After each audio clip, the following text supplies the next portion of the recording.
bonjour et bienvenue dans ce JMT du 14 juillet 2024. En ce jour de fête nationale, la France sera à l'honneur avec un dossier très intéressant sur le leadership d'une de nos régions dans le domaine de la voiture électrique. News, décryptage et rubriques pratiques seront de la partie. J'espère que vous passerez un bon moment en ma compagnie.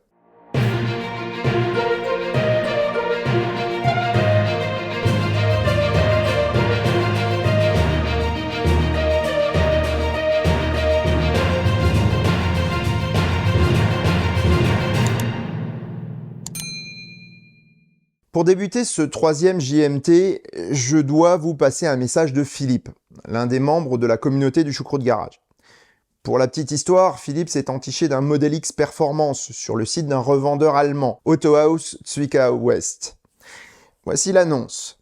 Elle vous rappelle rien? Non? Bon, alors on continue, vous verrez après. Il décide d'acquérir l'auto et fait réaliser le virement par sa banque le 23 juin dernier.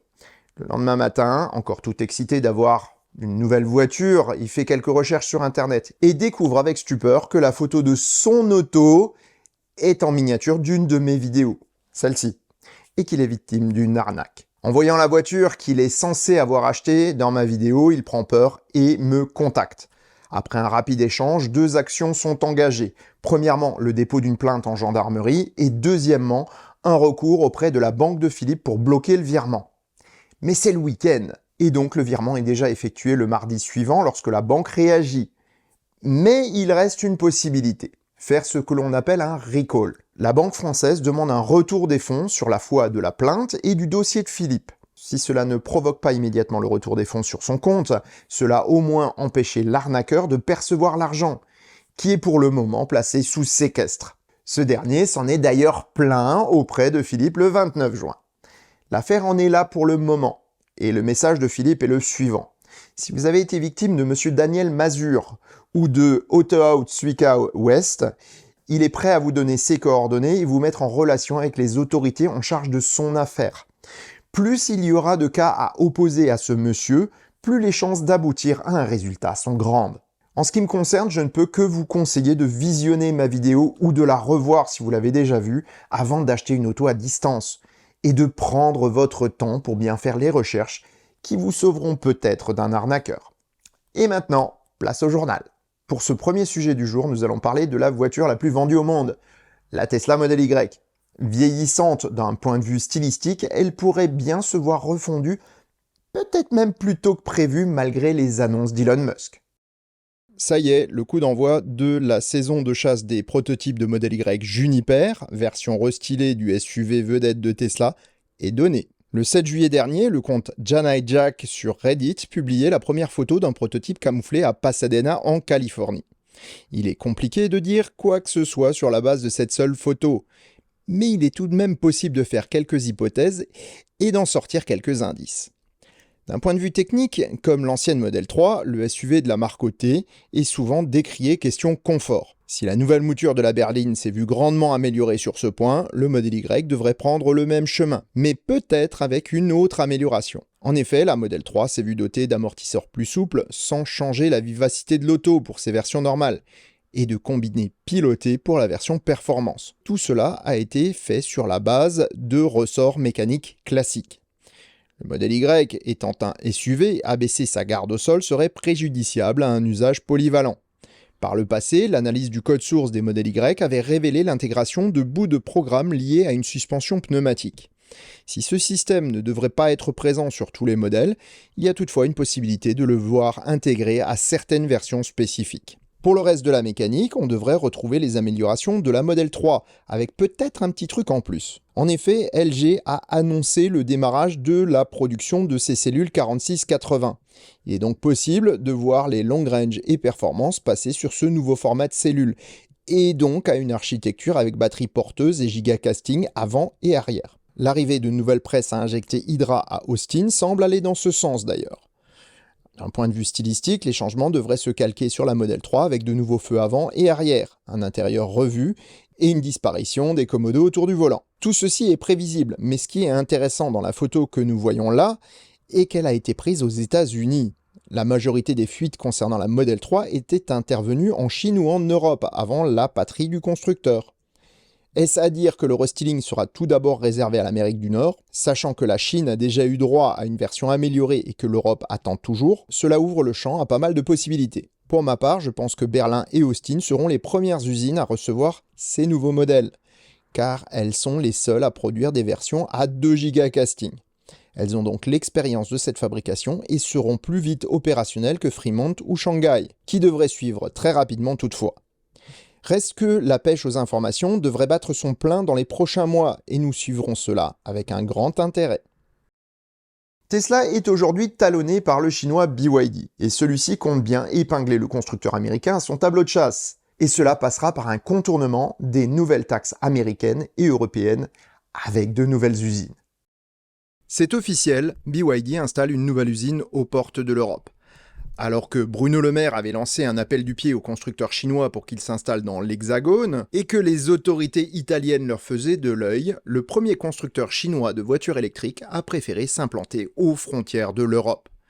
Avec un investissement d'1 milliard de dollars, l'unité de production chinoise devrait prendre place à l'ouest de la Turquie. Le constructeur Chery Automobile est aussi sur les rangs. Le président Erdogan voit ainsi son appel aux investisseurs étrangers couronné de succès. SAIC, propriétaire de MG et Great Wall Motor, sont aussi sur les rangs pour produire des autos sur le sol turc. Avec Geely, qui compte s'appuyer sur ses usines Volvo, la digue européenne anti-chinoise est décidément une vraie passoire. Car oui, la Turquie est aussi une terre d'automobiles. Il y a des chances que vous côtoyiez pas mal de voitures produites dans ce pays sur nos routes. J'en ai même une dans mon garage, une Renault 19. En effet, Renault est présent à Bursa, dans l'ouest du pays depuis 1969.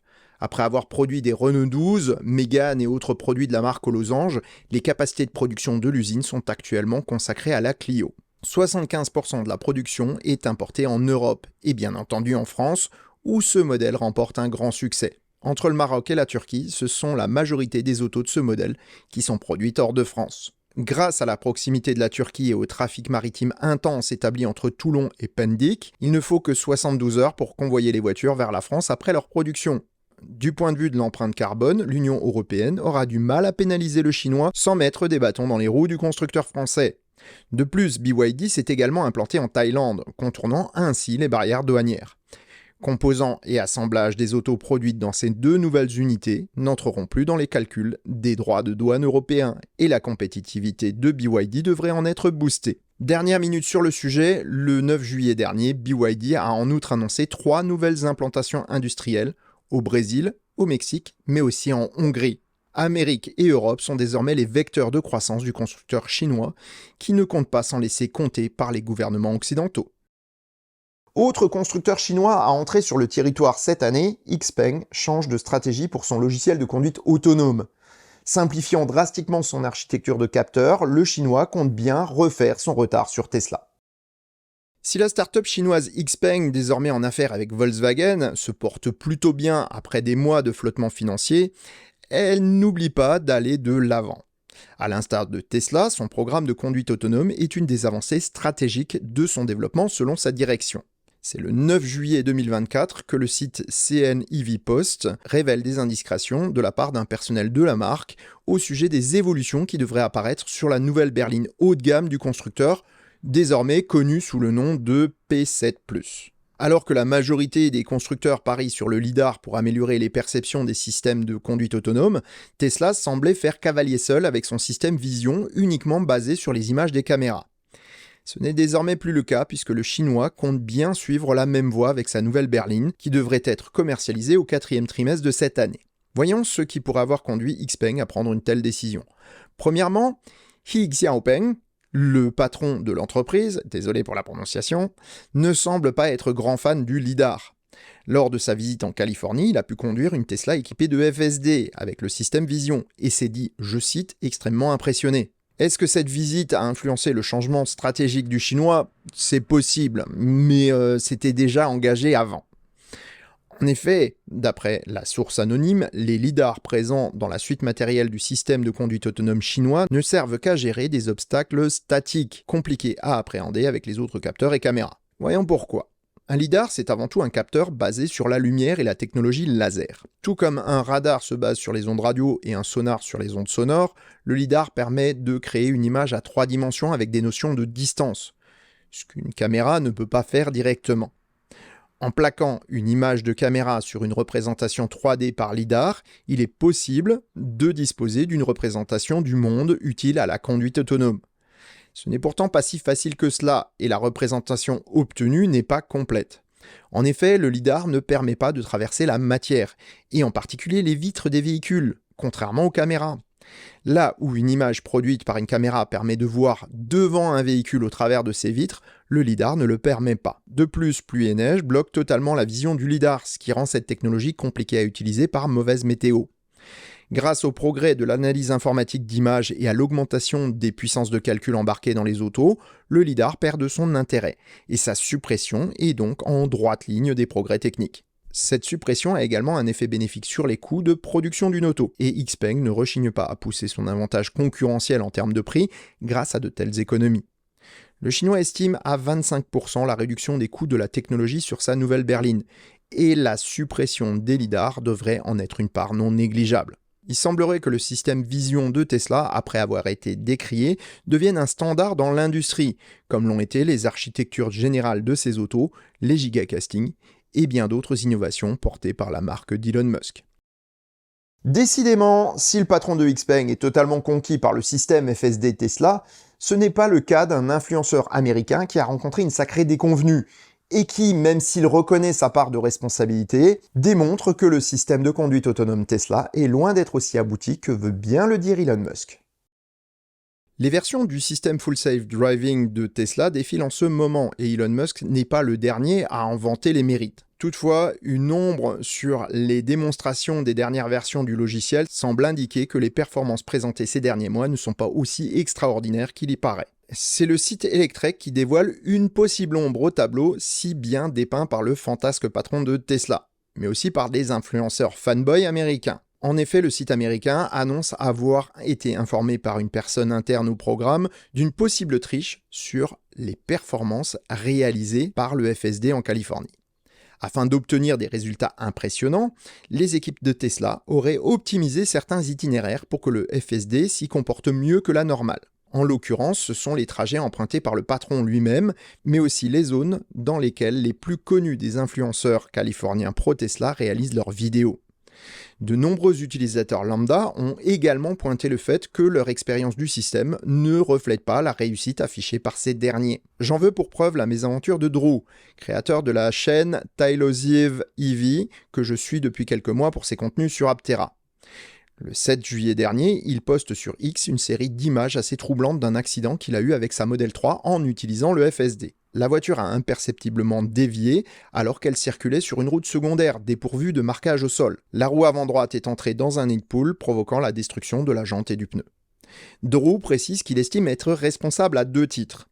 Premièrement, pour avoir utilisé le FSD dans des conditions loin d'être optimales, mais aussi pour avoir trop fait confiance au système. Toutefois, l'influenceur pointe du doigt que le prix et les prétentions du logiciel ne semblent pas en accord avec le comportement du FSD.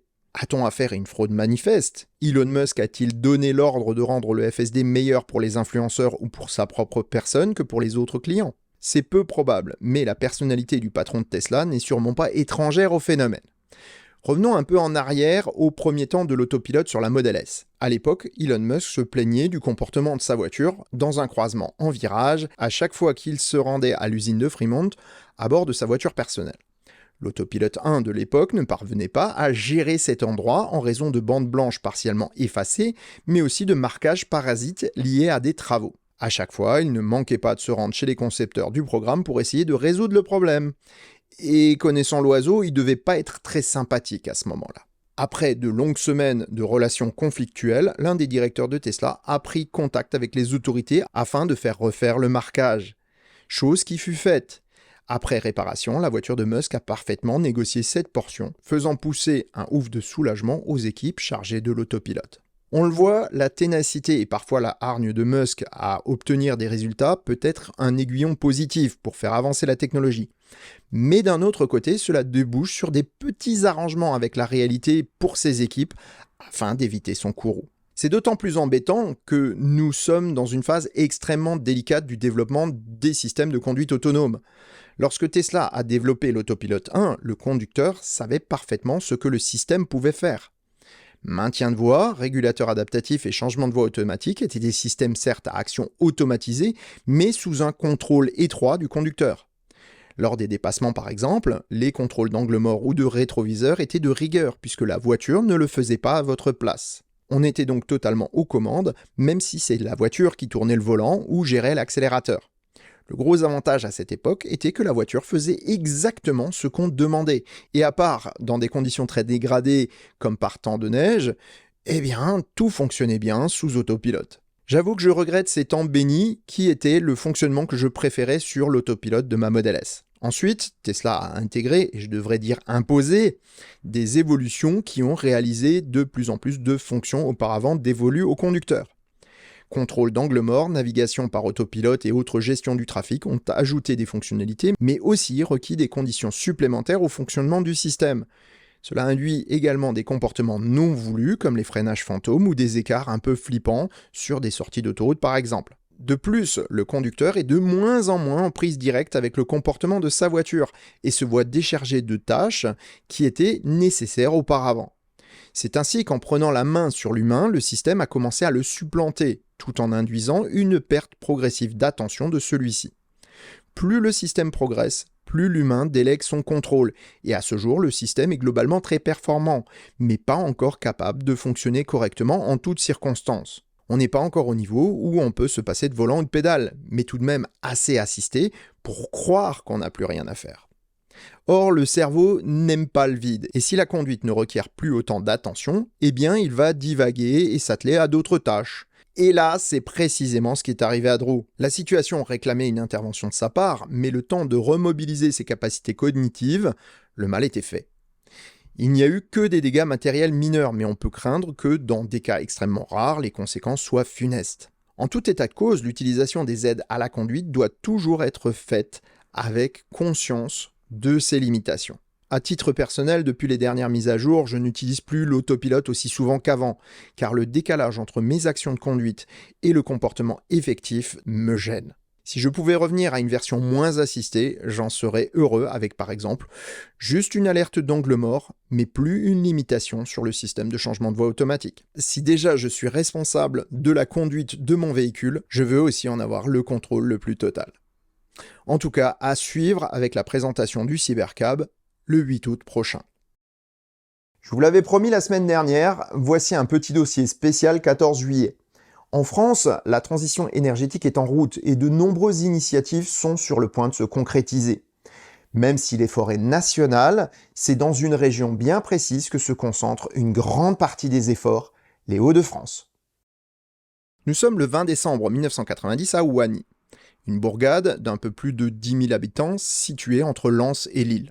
Ce jour est marqué d'une pierre noire puisque la toute dernière équipe de mineurs de charbon de la région remonte du fond pour la dernière fois. C'en est fini d'une histoire de plus de 250 ans entre le charbon et le Nord-Pas-de-Calais. Les bassins houillés de Lorraine continueront encore un peu jusqu'en 2004, où la fin de l'extraction sonnera le glas de l'époque du charbon en France. Aussi râleur qu'il soit, le français n'a pourtant pas l'habitude de baisser les bras.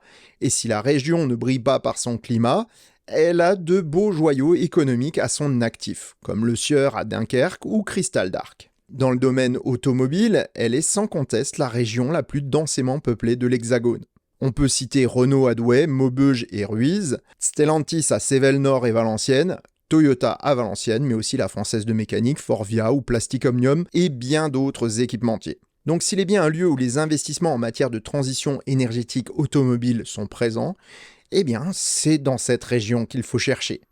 En plus de Renault qui a décidé d'y implanter son pôle véhicule électrique au nom d'Ampère, c'est une véritable vallée des batteries qui s'implante. Commençons par la production avec un focus sur une entreprise française qui pourrait bien devenir l'un des leaders nationaux pour la production de cellules lithium-ion, Verkor. Fondée en 2020, l'entreprise grenobloise est tout d'abord une petite start-up mais prend rapidement de l'ampleur. Avec l'aide de financement de plusieurs sources, institutionnelles et privées, un projet de Gigafactory est mis sur pied avec l'ambition de produire 16 gigawattheures de batteries par an.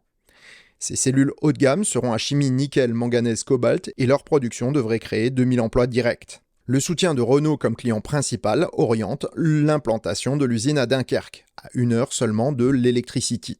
Les premières cellules devraient sortir de chaîne début 2025 et accompagneront la montée en puissance des productions du constructeur aux losanges. Dans le même périmètre, le taïwanais Prologic Technology s'installera également tandis qu'Automotive Cell Company, ou ACC, joint venture entre Stellantis, Total et Mercedes-Benz, s'installe à Douvrin. Voilà qui promet de belles perspectives pour la production nationale de véhicules. Mais qu'en est-il du recyclage ? Sur ce plan également, la région sera bien pourvue, avec en particulier un projet conjoint entre Suez et Eramet. En effet, traiter les batteries en fin de vie est essentiel à l'économie circulaire. Si les technologies sont déjà matures d'un point de vue industriel, des améliorations sont toujours possibles, et c'est sur ce plan que la nouvelle usine devrait faire des prouesses. 99,5% du lithium contenu dans les batteries devrait pouvoir être recyclé dans son usage de base, à savoir la fabrication de nouvelles cellules. Au même titre que les autres métaux contenus dans les batteries usagées, il trouvera facilement preneur localement dans les usines de Vercors ou ACC. Pour le moment, c'est une usine pilote qui a démarré à Trappes, à l'ouest de Paris. D'une surface de 800 m², elle est 1000 fois plus petite que le projet dunkerquois. Pour donner une idée, 2/3 des besoins en lithium nécessaires aux 300 000 batteries produites annuellement par Vercors seraient couverts par cette nouvelle usine. De plus, le choix de Dunkerque est évident pour pouvoir importer des batteries à recycler. Je reviendrai d'ailleurs bientôt sur le sujet pour vous expliquer l'état des lieux du recyclage des batteries avec les différentes techniques utilisées. Ne manquez pas cet épisode, abonnez-vous, vous ne le regretterez pas. Au final, si nous avons toujours tendance à nous sous-estimer, les faits démontrent que la France peut se donner les moyens de réussir la transition énergétique dans les transports. Les atouts de notre industrie sont grands, mais reste un écueil, les coûts. Si Renault a décidé de faire ce qu'il faut avec son nouveau programme chez Ampère, Stellantis reste dans le vague. Les deux constructeurs sont encore à la traîne par rapport à la Chine ou à Tesla, mais il ne tient qu'à une volonté et un peu de travail pour réussir à proposer des autos au bon rapport prix-prestation. C'est possible sans faire de concessions sur l'écologie ni sur la production locale, comme l'a prouvé Tesla. Avec des autos bien conçues et des usines adaptées, faire barrage aux importations chinoises pourra se faire grâce à un meilleur produit, plutôt qu'en se cachant derrière un protectionnisme qui ne peut être que néfaste à long terme. Si le charbon a été le cœur de la révolution industrielle, le pétrole le cœur de notre mode de vie actuel, alors les batteries seront l'essence de l'ère numérique dans laquelle nous entrons à grands pas. Il reste pourtant des interrogations sur les matériaux que ces batteries utiliseront, et il est bien possible que ce ne soit pas majoritairement le lithium. Le lithium est un matériau méconnu. Pourtant, beaucoup de gens dans le grand public en parlent comme s'ils en étaient les experts, et ce depuis une bonne dizaine d'années maintenant. Souvent présenté comme rare et polluant, il n'est pourtant ni l'un ni l'autre. Mais il a tout de même un défaut. Il est le point commun des technologies de batterie actuelles. Quelle que soit la chimie, LFP, NMC, NCA ou batterie solide, c'est le lithium qui en est le composant essentiel. On l'a souvent présenté comme l'or de l'ère moderne, ses cours se sont envolés pendant quelques années, avant de retomber maintenant que les moyens de production se multiplient de par le monde. Très efficace, ce métal alcalin permet d'obtenir des batteries plus denses en énergie que les anciennes plomb acides, et prend une part importante dans de nombreuses applications. Très durable dans une auto, les batteries lithium-ion le sont moins dans les petits appareils légers comme les téléphones, en raison d'un manque de contrôle thermique. De plus, il est utilisé dans des applications où la densité énergétique n'est pas nécessaire. Par exemple, lorsqu'il s'agit de stocker de grandes quantités d'énergie. Du coup, certains fabricants se sont posé la question du remplacement du lithium par un métal moins onéreux pour certaines applications. Et ils ont choisi le sodium. Encore plus répandu que le lithium, le sodium est présent partout. 6e élément le plus abondant sur Terre, le sodium se présente le plus souvent sous la forme de chlorure, c'est alors du sel, ou d'hydroxyde de sodium, qui est de la soude caustique. Pour produire du sodium métallique, l'électrolyse de chlorure de sodium fondu fonctionne bien, selon des procédés pouvant recourir à des énergies décarbonées. Dans une batterie sodium-ion, les densités énergétiques actuelles sont de l'ordre de 160 Wh par kilo, tandis que les lithium-ion culminent à 285 Wh par kilo à ce jour. L'écart peut sembler important, mais en fait, il l'est nettement moins si on considère les chimies en présence. En effet, pour obtenir de hautes densités énergétiques, il faut des chimies contenant du cobalt et du nickel, métaux coûteux et compliqués à mettre en œuvre. En Chine, CATL a développé une chimie moins chère et aujourd'hui au point, les lithium fer phosphate, ou LFP, d'une densité énergétique de 200 Wh par kilo environ. C'est le même fabricant qui commercialise désormais des batteries sodium phosphate, dont les performances et les prix permettent de les intégrer dans une nouvelle génération de petites voitures à bas prix. BYD a également démarré la production d'une auto avec cette technologie, la Seagull. L'Europe n'est pas en reste sur les recherches dans ce domaine, puisque les ressources naturelles de sodium sont très bien réparties dans le monde, ce qui pourrait bien limiter l'importation de matériaux pour la production de batteries. C'est la start-up Tiamat, située à Amiens, qui attire les regards au niveau national, avec des batteries à la fois durables, à la charge rapide, et dont les coûts promettent d'être extrêmement faibles. Stellantis est d'ailleurs à l'affût de ces technologies, puisqu'investisseur de l'entreprise. On est pourtant encore loin de l'industrialisation à l'échelle automobile. L'entreprise produit déjà des batteries pour de petits tournevis électriques vendus par Leroy Merlin, mais les quantités sont minimes par rapport à ce qu'il faudrait pour des voitures. Si au final cette technologie de batterie pourrait permettre des autos électriques moins chères, elle reste à développer sur le plan des performances énergétiques. En revanche, leur usage en tant que stockage stationnaire à grande échelle est d'ores et déjà d'actualité, puisque le plus grand parc de ce type a vu le jour en Chine sous la forme de 42 conteneurs, représentant une capacité de 100 MWh. La société INA à l'origine du projet souhaite continuer à développer le site vers la barre des 200 MWh pour stocker l'énergie d'un immense parc solaire qui l'entoure. Avec des capacités de charge et de décharge importantes et une durée de vie longue, l'investissement est rentable aussi bien en termes de coût que d'écologie. Voilà qui jette une nouvelle pierre dans le camp des partisans de l'hydrogène comme solution de stockage électrique. Si le sodium ne remplacera pas avant longtemps tous les usages des batteries lithium-ion, cela allège toutefois la pression sur la production du lithium en retirant de l'équation des usages gourmands en batterie pour le concentrer sur les utilisations où il est le plus utile. Voilà qui est une utilisation intelligente des ressources. Premier sujet moto pour ce troisième JMT avec une aventure des plus sympathiques. Un événement organisé pour des machines thermiques accueille des motos électriques. Nous allons découvrir la Dutch Mill avec Jérémy Noireau, membre de l'association Motard Électrique, mais aussi grand gourou des batteries chez Revolti Garage. Nous sommes avec Jérémy Noireau, qui revient d'une aventure. Et j'aurais aimé que tu m'en parles. Alors déjà, c'est quoi la Dutch Mill? Bonjour. Alors la Dutch Mill, c'est un événement qui est à la base réservé qui est organisé pour des motards thermiques. Et le principe, c'est de faire une balade plutôt sympa, en prenant que des petites routes. Et ça se passe aux Pays-Bas. Et donc, il y a 3 itinéraires, 500, 700 et 1000 kilomètres. Et donc moi, je me suis attaqué aux 1000 kilomètres en 24 heures, en passant que par les petites routes, en faisant tout le tour des Pays-Bas. Voilà. Et donc, ça fait. Alors les petites routes, ça veut dire route secondaire, tu passes dans les villages, etc., quoi. Ouais, les routes à 3 grammes, c'est-à-dire que c'est des petites routes avec beaucoup de dodanes, limitées à 30, avec des virages à angle droit, tout ça. D'accord. Ouais, donc tu peux pas dire tu vas le faire version poignée en coin. Tu peux essayer, mais en fait, ça marche pas. Non, c'est vraiment, la vitesse moyenne est très lente. En fait, en plus, tu l'as pas fait tout seul. Il y a 350 autres personnes, mais sinon, cette année, en électrique, il y avait une zéro aussi, ouais. D'accord.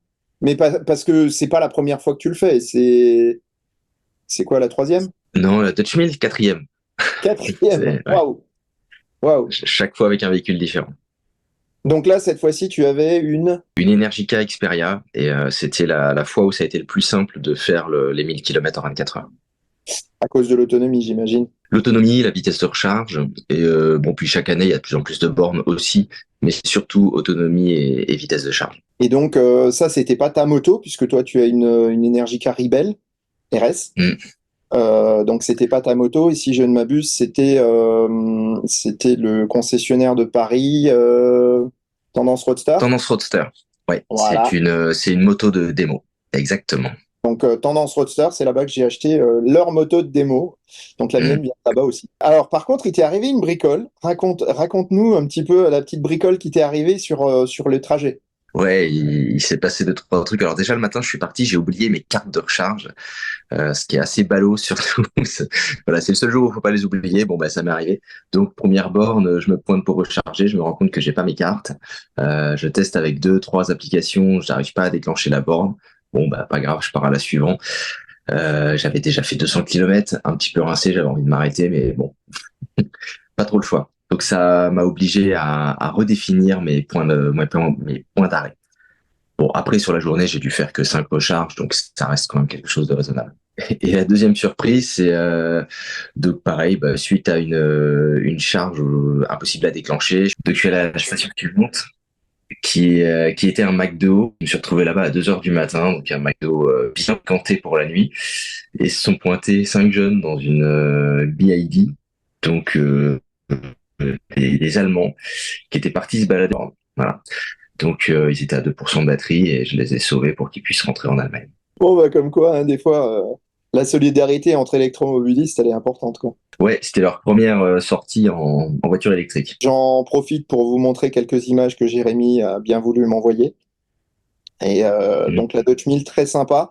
Il y a un projet éventuel avec l'association Moteur électrique d'organiser quelque chose de peut-être pas aussi imposant, mais similaire en France. Ouais, exactement, c'est-à-dire de s'organiser une petite balade avec différents kilométrages. Bon, on sait pas encore, rien n'est calé, ni sur le point de départ, d'arrivée, ni si ce sera un itinéraire défini où chacun fait sa route. Voilà, mais de se réaliser un petit événement où on passe un week-end à rouler que sur des routes sympas, en se baladant tranquillement. Alors, petit spoil, Jérémy et moi, on est en train de s'organiser une petite sortie pour septembre en moto, parce que ça devient presque traditionnel de faire normalement l'Energica Week, mais on ne sait pas s'il y en aura une cette année. On n'a pas plus d'infos pour l'instant, et voilà. Il y a des chances qu'on s'organise un petit truc pour nous entre motards électriques, à voir qui est-ce qui va se joindre à nous, si on sera que tous les deux ou si on va pouvoir faire quelque chose d'un petit peu plus large. Mais en tout cas, voilà, il y aura des choses en moto électrique bientôt. Ouais, des petites balades. Voilà. Donc, bah, merci Jérémy. Merci d'avoir témoigné. Merci pour les images. Et puis, on espère te revoir bientôt sur le choucroute garage. De rien. Et puis, bah, j'espère aussi. À bientôt. À bientôt. Salut. Dans notre précédent épisode, nous étions restés au Think City et Ranger EV aux États-Unis. 10 ans après cette aventure, Ford renoue avec l'électrique, mais cela passe totalement sous les radars du grand public. 2009, l'année électrique, titrait CNET sur son site internet. Pourtant, à cette époque, peu d'autos étaient en production, et les Nissan Leaf, Renault Zoé ou Mitsubishi i-MiEV ne sont que des concepts. Ce sont pourtant elles qui auront le plus d'impact sur la décennie suivante, éclipsant une autre auto, pourtant bigrement intéressante, la Ford Focus électrique. Présentée en 2009, la Ford a des caractéristiques extrêmement intéressantes, mais sa production, comme celle de pas mal d'autres modèles, attendra 2011. Dotée d'une batterie de 23 kWh et d'un moteur de 134 kW, elle permet de dépasser les performances des 3 autos que je viens de citer. Mais en fait, niveau pratique, elle est plutôt en retrait. Basée sur la Focus thermique, son efficience limite son autonomie à 120 km. C'est peu pour une familiale compacte et ce n'est pas le seul défaut de la voiture. Sa batterie prend place dans le coffre, rendant celui-ci ridiculement petit. Son prix est de 39 995 $ aux États-Unis avant bonus. Avec le temps, elle passera sous la barre des 30 000 $ en Californie après plusieurs baisses de prix. En 2017, l'auto est toujours en production alors que ses caractéristiques commencent sérieusement à dater. Elle est remise à jour avec une batterie plus grande. Les 33,5 kWh permettent désormais une autonomie de 185 km.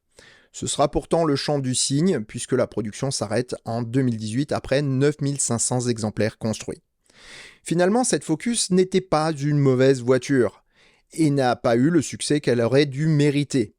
En Europe, ses capacités auraient été plutôt adaptées à une Fiesta, mais en Californie, elle était totalement dans son élément, puisqu'une compacte chez nous est une citadine chez eux. Son moteur était assez puissant pour des performances honnêtes et ses cellules LG Energy Solutions étaient refroidies par eau, caractéristique rare pour l'époque. Cette caractéristique n'a pourtant pas été utilisée au départ pour disposer d'une charge rapide, et avec le positionnement du pack batterie, a été une des grandes erreurs du constructeur. Il faudra attendre en effet 2017 pour que l'auto puisse charger à 50 kW en courant continu avec une prise CCS et ainsi s'affranchir du seul chargeur interne de 6,6 kW en courant alternatif. Enfin, il est probable que son aspect banal ne la différenciant pas de sa sœur thermique a aussi limité son succès. À cette époque, surtout aux États-Unis, les écomobilistes voulaient s'afficher, et il était bien plus simple de reconnaître au premier coup d'œil une Leaf ou une Prius qu'une Focus électrique. Au final, l'auto n'a pas eu le succès qu'elle aurait mérité, mais elle a permis à un équipementier de mettre le pied dans la propulsion électrique. C'est en effet Magna qui a développé le groupe motopropulseur, qui est un ancêtre de ceux présents sur les Jaguar I-Pace ou Fisker Ocean. Après cela, Ford se concentrera sur les hybrides avant de revenir à l'électrique avec la Mustang Mach-E bien des années plus tard. La semaine prochaine, nous resterons de l'autre côté de l'Atlantique pour nous pencher sur une auto mythique, la GM Impact, qui deviendra la célèbre EV1. Dans la rubrique concept de la semaine, nous avons parlé d'un concept car sans réelle existence, puis d'une auto hyper exclusive chargée de nostalgie, mais bien réelle. L'auto dont nous allons parler aujourd'hui est un petit peu entre les deux. Elle navigue dans une zone floue entre chimère et réalité. Et c'est peut-être volontaire en fait. Depuis plusieurs années, la DeLorean DMC-12 concentre beaucoup de projets, soit pour réaliser un rétrofit électrique, soit pour en imaginer une version plus moderne. C'est la société DeLorean Motor Company Reimagined qui est allée le plus loin avec son Alpha 5, modèle devant être produit avec l'aide de Karma, entreprise issue de l'ancienne marque Fisker INC. Les clients ne se pressent pourtant pas au portillon et le projet semble au point mort, voire pire. Si vous voulez, je vous ferai un épisode là-dessus. Son aspect a énormément déçu les fans, mais aussi la fille de John Zachary DeLorean, qui a décidé de financer un autre projet plus authentique selon elle. En revanche, pas de motorisation électrique pour elle, puisque l'auto devrait être construite sur la base de la Chevrolet Corvette C8 à moteur central. Toutefois, le concept d'une DMC-12 électrique est toujours un vecteur de passion, et on va découvrir aujourd'hui un projet extrêmement ambitieux, la Lynx DMC EV. Totalement calquée sur la DeLorean originelle, l'auto arbore des éléments remis au goût du jour. Face avant et arrière modernisés, intérieur informatisé avec de grands écrans tactiles, et jantes au design inspiré de l'original mais bien plus grande, font de l'auto un ensemble plutôt cohérent. Une fois qu'on s'est habitué à ces différences par rapport à la version des années 80, ça passe même plutôt bien. Passé la première impression, les choses se gâtent pourtant lorsque l'on jette un œil sur la partie technique. Pour la partie châssis et carrosserie, Lynx est plus que laconique. Le design serait basé sur les éléments de la DeLorean originelle. Ok, c'est bien beau, mais est-ce qu'il s'agit d'un rétrofit d'une DMC-12 ou bien d'une voiture neuve? Dans le second cas, qu'en est-il des droits de la marque et de la propriété intellectuelle du design? Eh ben on ne sait pas, en fait. Tout est très très vague. La batterie serait fournie par CATL, permettant une autonomie de 250 miles, soit un peu plus de 400 km. La recharge serait au standard NACS Tesla. Il n'y a par contre pas de puissance de charge ou de temps estimé pour le 10 à 80% par exemple. Au niveau motorisation, Lynx se repose sur 4 moteurs roues ELAF 1600. Après plusieurs recherches, je ne suis pas parvenu à trouver ce modèle et ses caractéristiques. Toujours est-il que cette motorisation est censée permettre à l'auto de passer de 0 à 100 en 4 secondes. C'est à peu près tout ce que l'on sait de la technique de l'engin, et sincèrement, on reste sur notre faim. Ah si, on sait encore une chose. La voiture sera proposée avec 3 ans de garantie, un intérieur et extérieur de plusieurs couleurs, une construction selon les plus hauts standards de l'industrie, et un prix de 299 500 $. Waouh! Mais concrètement, qu'est-ce qu'on a en fait? Eh bien, pas grand-chose. Les images sont clairement des rendus informatiques, sans aucune existence réelle, et tout le site n'est que de vagues affirmations. On se croirait sur la page de la crème quantique de Guerlain. En regardant un peu plus loin, on découvre une version électrique de la Ford GT de 2005 avec des caractéristiques encore plus ébouriffantes. Basée sur des pièces soi-disant en surplus, elle serait construite à 27 exemplaires, tandis que la DeLorean vise une centaine d'unités. Encore une fois, énormément d'approximations et de flou. Et comme le disait si bien Martine Aubry, quand c'est flou, c'est qu'il y a un loup. Avec leur site, on ne peut pas être certain de la réelle intention ou même de la réelle existence de Lynx Motors. Dans la section news, à part 2 partenariats avec des clubs d'hypercars et l'annonce des 2 modèles, il n'y a rien. Pas plus que l'identité des fondateurs de la marque. Sur le site d'ELAF Motors, aucune mention de Lynx, alors que le constructeur de moteurs aime bien mettre en avant les partenariats passés, même lorsqu'ils ne sont plus d'actualité, comme avec Lightyear et probablement Aptera. Au final, tout ceci ne donne pas confiance dans une marque à la crédibilité douteuse. Et c'est bien dommage, car malgré le prix annoncé, une telle DeLorean aurait fait tourner bien des têtes. Un grand merci à Didier Dubicki de m'avoir fait découvrir cette auto. La semaine prochaine, nous parlerons d'une auto bien plus concrète, qui elle aussi fait référence au passé et au porte-papillon, la Mercedes Vision 111. L'essor des véhicules électriques représente un changement majeur dans le paysage automobile. Cependant, la transition vers cette nouvelle technologie comporte son lot de défis, notamment en ce qui concerne la recharge et surtout sur les grands trajets sur autoroute. Pour répondre à ce défi, comme en 2023, cette année, la société d'autoroute Vinci s'est associée à la Fédération française des associations d'utilisateurs de véhicules électriques, la FAUV. Elle met donc en place l'opération Gilet bleu. Celle-ci vise à accompagner les utilisateurs de véhicules électriques lors des trajets sur autoroute en facilitant l'accès aux stations de recharge rapide et en fournissant une assistance personnalisée pour optimiser l'utilisation de ces infrastructures. Les gilets bleus vous guideront vers la bonne borne et vous aideront à déclencher ou à couper la recharge lorsque vous n'en avez pas l'habitude. Donc si lors de votre déplacement estivaux vous croisez ces gilets bleus, faites-leur bon accueil et n'hésitez pas à faire appel au service des bénévoles en cas de difficulté de recharge. Voilà, cette édition du JMT touche à sa fin. J'espère qu'elle vous aura plu. Si c'est le cas, n'oubliez pas le petit pouce vers le haut, ça fait toujours plaisir. D'ailleurs, en matière de pouces, c'est à moi aussi de vous remercier de la part de Denise, mon infortunée voisine de la semaine dernière avec son accident de camion. Pour info, son assurance a finalement accepté de prendre en charge le dépannage et c'est une très bonne nouvelle. De plus, vos partages et les dons sur sa cagnotte Litchi lui sont allés droit au cœur. Merci beaucoup. Il ne me reste plus qu'à prendre congé et vous souhaiter un bon 14 juillet à toutes et tous. Pour l'épisode de mercredi prochain, nous parlerons d'un sujet très intéressant, les cycles de charge-décharge des batteries. Et sur ces bonnes paroles, prenez soin de vous et faites attention sur la route des vacances. Ciao.